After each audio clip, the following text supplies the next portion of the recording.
Since Derby Day is this weekend, we need some food for our celebration. And since it's being held in Kentucky, why not make some fried chicken? So right here is our chicken. I've got 381 grams of chicken, which is 2 bone-in, skin-on chicken thighs, 38 grams of garlic, and 40 grams of buffalo sauce. So we get this into our circulator for 1.5 hours at 160 degrees. One of the most important things that you need to do when using sous vide is the ice bath. You can't just cook it in sous vide and then throw it in the fridge. It's not going to cool down fast enough. One of the most important things to take care of at the end of sous vide process is either cooking your food immediately, roasting, pan searing, frying, whatever, or it immediately goes into an ice bath. The reason being it's been sitting in the danger zone of time and temperature for far too long.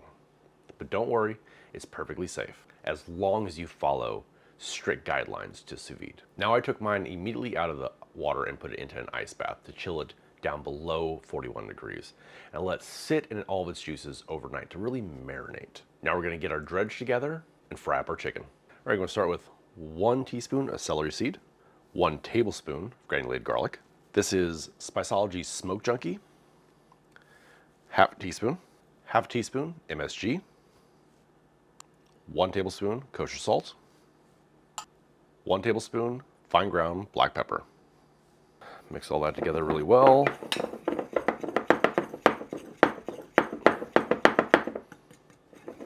Next, our eggs. Got 2 whole eggs here. Gonna whip them up really good. We're gonna add 2 tablespoons of Frank's Red Hot Original and a 1/4 cup of cold water. I'll set that aside and get our chicken ready. Got my drainage pan here. Let's cut it out of the bag. Pop our chicken thighs out. Now all this gelatin you can use to make a sauce. All right, we have our dredging station ready. I've pulled all the gelatin off our chicken, so it looks like not very appetizing right now, right? Okay, and go into our flour. We're gonna do wet hand, dry hand. Make sure it's fully covered. And we're actually gonna let it sit in our flour here for about 5 minutes. Now let's just let this sit for 5 minutes. Now the reason I'm letting our chicken sit in the dredge for an extra 5 to 10 minutes is because it's going to hydrate the flour and really stick to the skin of the chicken. It's gonna make it so that when you bite into your chicken, you're not gonna pull away all the skin, be left with just a naked piece of thigh. Also, we have all these sous vide garlic cloves. I'm gonna throw those in too. I'm gonna fry them up. Now that it's been 5 minutes, I'm gonna take our chicken, drop it down into our egg wash, along with all of our garlic cloves. Back into our flour. I should have grabbed a bigger bowl. Again, we're gonna let our chicken sit in our dredge for another 5 to 10 minutes. Okay, now that our chicken's been sitting, pull it out, sit on our resting rack right here. If you see any wet spots, really pack it on there. Now for our garlic.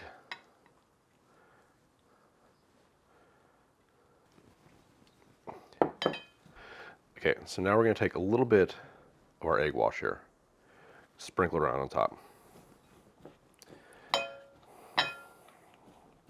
That's about a tablespoon or so. You want it to be clumpy like that.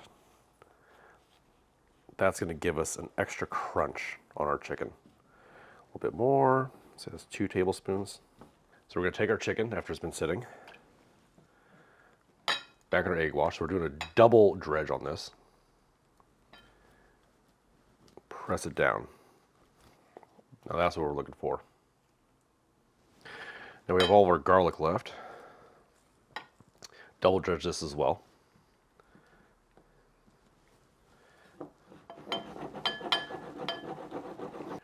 All right, let's get our chicken in the fryer. I've got my fryer set to 345 degrees. Just gonna drop our chicken right in.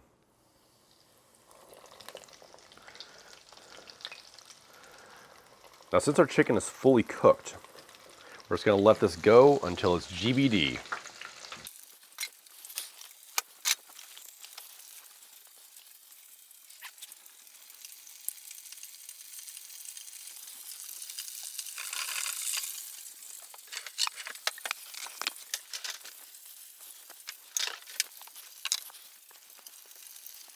Let's blow our chicken out. Look at that. Oh yeah. Let's get this onto our drying rack. And we're gonna drop our garlic in. The second our chicken comes out, and hit with a little bit more salt. Now for our garlic.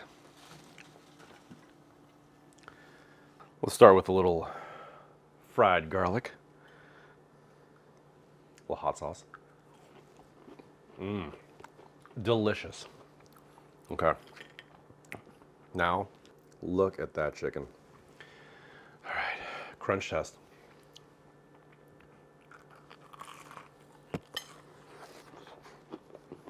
So good. Oh my God.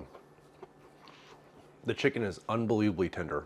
The texture is almost like a roasted chicken, like cooked perfectly through. Nice and soft, moist. All the moisture is retained in the chicken. A little more garlic. As you can see, I bit into it, all the skin stayed on. That's the point of leaving it in the dredge for that extra amount of time. Oh yeah. Now the best part about cooking it in the hot sauce is all of that flavor like injected itself into the chicken. So there's no need to put hot sauce on top of the chicken. You're left with this spicy, super garlicky, crunchy chicken. I'm happy with that one. If you try out this recipe, comment down below how yours came out. Until next time, I'm Ron the Cook.